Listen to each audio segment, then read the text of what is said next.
ایک صحابی تھے جوان 12-14 سال عمر, عشق لگا سی کھیڑا کھیڑ دی میں.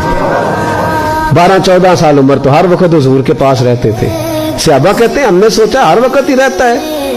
ایک دن نبی پاک صلی اللہ علیہ وسلم نے کہا ان کو ذرا بتاؤں تو صحیح ہے مجھ سے پیار کتنا کرتا ہے. صحابہ کو تجربہ کرانے کے لیے حضور نے اس سے کہا مجھ سے پیار کرتے ہو؟ اس نے کہا بیبا آپ کو پتہ ہی ہے سارا. تو حضور نے فرمایا جاؤ اپنے باپ کی گردن کاٹ کے لاؤ. کس کی؟ اوکھا جے بابا کام ہے. ہاں اپنے باپ کی گردن کاٹ کے لاؤ. 12-14 سال عمر, چھلانگ لگائی. مسجد نبوی کے دروازے پر مولا علی شیر خدا کھڑے تھے. ان کی گردن میں تیر کمان تلوار تھی, کھینچی تلوار. اور جب دوڑے نا جذبات میں تو حضور نے فرمایا اسے پکڑ لاؤ, اس نے سچ مچ کاٹ کے لے آنی ہے. لے آؤ پکڑ کے. عاشق نزاکت جانتے ہیں. حضرت طلحہ بن برا بیمار ہو گئے. بیمار, دن میں 2 دفعہ میرے نبی تیمارداری کرنے جاتے. 2 دفعہ. اللہ کرے وہ بیماری میں ہی آ جائے. چر ہویا میں نے ترلے لیندیاں کدی موڑ میرے ول واگاں, خواب میری وچ ایک بار جہاں میں ساری عمر نہ جاگاں. نبی پاک صلی اللہ علیہ وسلم 2 دفعہ تیمارداری کرنے جاتے. 2 دفعہ دن, 2 دفعہ حضور پتہ لے. ایک دن حضور شام کو گئے, ان کا ماتھا چوما تو حضور کی آنکھوں میں آنسو آ گئے. پھر میرے حبیب پاک نے ان کے والد کو کونے میں بلایا, کوئی بات کہی, باپ بھی رونے لگے. حضور نے پھر پیار کیا, چلے گئے. حضرت طلحہ اپنے ابا جی سے کہنے لگے حضور کیا کہہ کے گئے ہیں؟ کہا بیٹے کچھ نہیں. کہا نہیں مجھے بتائیں. کچھ نہیں, رشتہ ہی بڑا نازک, نہیں بتائیں.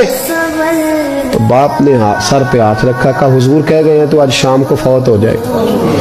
اور جب حضور نے کہا جب اس کا انتقال ہو جائے تو مجھے خبر کرنا. والد کو 4 پائی پہ بٹھا کے تو حضرت طلحہ نے ہاتھ پکڑ لیا. عشق تیاگ دو میں ایک برابر, پر عشق دس سیک ودھیرا. اگ تے ساڑے ککھ تے کانے, عشق ساڑے تن میرا. او اگ دا دارو می تے پانی, مینوں کوئی دسے عشق دا دارو کیڑا. بلے شاہ اتھے کچھ نہیں بچدا جتھے عشق ہوراں دا ڈیرا. ہاتھ پکڑا باپ کا اور کہنے لگے ابا جی ایک وعدہ کرو, رات کو جب میں فوت ہو جاؤں تو نبی پاک کو اطلاع نہیں دینی. خبر کہا بیٹے حضور کہہ گئے ہیں دینی ہے, تو کہتا نہیں دینی, کیوں؟ عاشق نزاکت جانتے ہیں. اگرچہ 12-14 سال عمر تھی پر عشق پکا تھا نا, نزاکت سمجھتے تھے. کہنے لگے ابا جی جن گلیوں سے حضور نے گزر کے آنا ہے وہ یہودیوں کی گلیاں ہیں.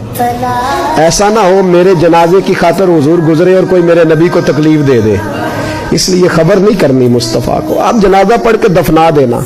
رات کو انتقال ہوا, باپ نے جنازہ پڑھا, دفن کیا. سارا کچھ جاننے والے رسول آئے. کہا مجھے بتایا کیوں نہیں؟ عرض کی محبوبہ, کہتا تھا حضور کو تکلیف نہیں دینی, میری ذات کی خاطر تکلیف نہ دینا, نہ کوئی یہودی تکلیف نہ پہنچا دے. گلیاں یہودیوں کی ہیں, قربان جائیں. ساری دنیا روزہ رسول پہ, اور میرے رسول نے فرمایا مجھے بتاؤ اس کی قبر کہاں ہے. ساری دنیا روزہ رسول پہ, اور نبی پاک اس غلام کی قبر پہ کھڑے آنسو بہہ رہے ہیں. صحابہ کہتے ہیں ہر قبر پہ دعا یہ ہوتی تھی یا اللہ قبر کشادہ کر دے, یا اللہ اس کا حساب آسان کر دے. یہاں دعا بھی انوکھی, اس کے لیے دعا بھی انوکھی, رشتہ ہی بڑا نازک ہے.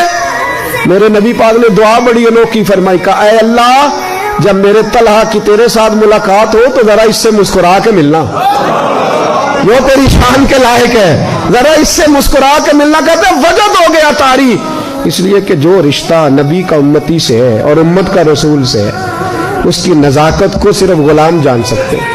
غلام جان. میں نے پچھلے جمعے بھی کہا تھا, مجھے ایک شخص کہنے لگے آپ بتیاں لگاتے ہیں, جھنڈیاں لگاتے ہیں. میں نے کہا بس نہیں چلتا, ہم تو تارے بھی لگا دیں, ہمیں ہمارا پتہ ہی نہیں. میرا دل کرتا ہے گلی گلی پھروں اور یہ نعرہ لگاؤں جان ہے عشق مصطفیٰ, روز فضو کرے خدا, جس کو ہو درد کا مزہ وہ نازے دوا اٹھائے کیوں, اور پھر کے گلی گلی تباہ ٹھوکریں سب کی کھائیں کیوں.